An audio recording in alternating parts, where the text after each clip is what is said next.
प्रिय भाई बहनों, आज हम आपको भगवान बुद्ध ने राहुल अपने बेटे को जो कुछ कर्म के बारे में समझाया, ये हम अम्बलठिक राहुलवाद सूत्र है, मध्यम निकाय का 61वां, उसमें बताएंगे कि राहुल अम्बलठिका में विहार कर रहे थे। वहाँ वो ध्यान कर रहे थे। भगवान राजगृह से वेणुवन से विहार करते हुए जहाँ राहुल ध्यान कर रहे थे वहाँ गए और राहुल ने देखा भगवान आ रहे हैं, तो उन्होंने उनके लिए आसन बिछाया और उनको पैर धोने के लिए पानी रखा। और जब जैसे भगवान आए तो उनके पैर धोए, उनको बिठाया और भगवान ने उस लोटे में जो पानी बचा हुआ रखा था उसको उठा के राहुल से कहा कि राहुल, देखते हो इस लोटे में क्या बचा है?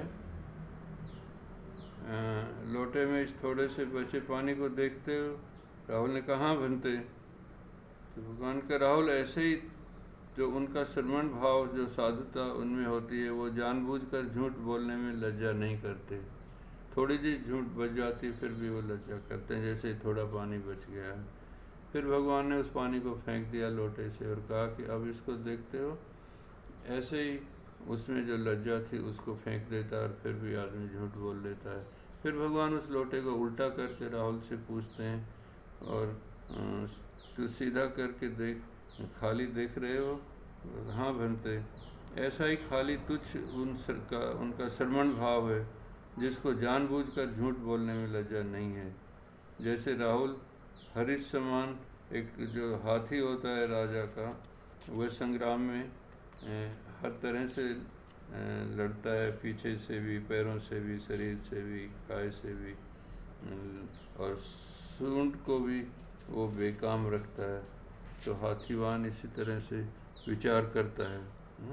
तो जिसे जानबूझकर झूठ बोलने में लज्जा नहीं आती, उनके लिए कोई भी पाप कर्म अकरणीय नहीं है, ऐसा मैं जानता हूँ। इसलिए राहुल, हंसी में भी नहीं झूठ बोलूँगा, ये सीख लेनी चाहिए।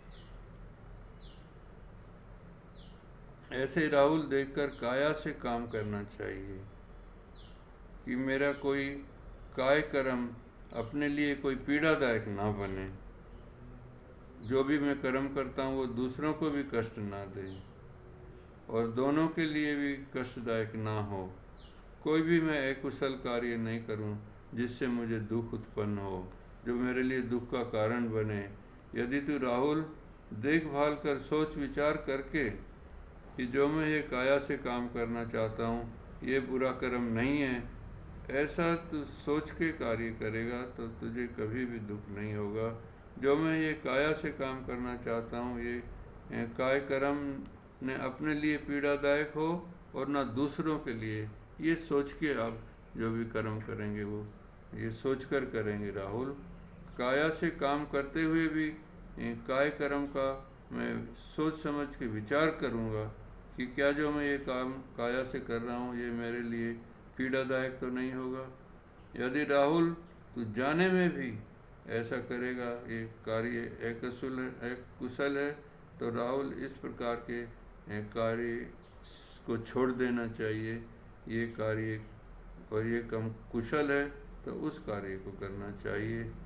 काय कर्म करने करके ही राहुल तुझे काय कर्म का फिर सर्वेक्षण करना चाहिए कि जो मैं ये काम काय कर्म किया है वह मेरे काय कर्म मेरे अपने लिए पीड़ादायक तो नहीं है, ये काय कर्म अकुशल तो नहीं है। जाने अनजाने में भी उस अकुशल कार्य को राहुल नहीं करना है। और जो भी आपके सीनियर जो मंक हैं, भिक्षु हैं, उनके पास रहना चाहिए और जो गलती हो उनसे बता देना चाहिए और ये कहकर आगे के लिए अपने पर संयम करना चाहिए कि मैं इसको बुरे कर्म को दोबारा नहीं करूँगा। यदि राहुल आप अपना निरीक्षण करके ये जाने कि ये कुशल है, तो दिन रात उस उत्तम काम को आपको उसकी शिक्षा ग्रहण करने वाला बनना चाहिए और इससे तेरा सुख बढ़ेगा, तेरी सुख शांति बढ़ेगी राहुल। जो जितना अच्छा कुशल कर्म करेगा, यदि राहुल तू वचन से करना चाहे, कुशल कर्म वचन से भी करे, कुशल कर्म काया से भी कुशल कर्म हो और वाणी से भी कुशल कर्म हो, और वो बार बार करे, यह मन का कुशल कर्म है। और अकुशल को ना करे तो आपको कभी शोक नहीं होगा। और खिन्न हो, शोक कर, घृणा कर, आगे को संयम करना चाहिए कि ये मन कर्म कुशल है, जिससे तू सुख से घूमेगा, कभी तुझे दुख नहीं होगा। इसलिए राहुल तुझे सीखना चाहिए कि मैं अपना निरीक्षण कर इस काया के कर्म के, वचन के कर्म और मन के कर्म का मैं सदा ध्यान रखूँगा, निरीक्षण रखूँगा, और मैं सदा इस सुखी रहूँगा। आपका मंगल हो। आपका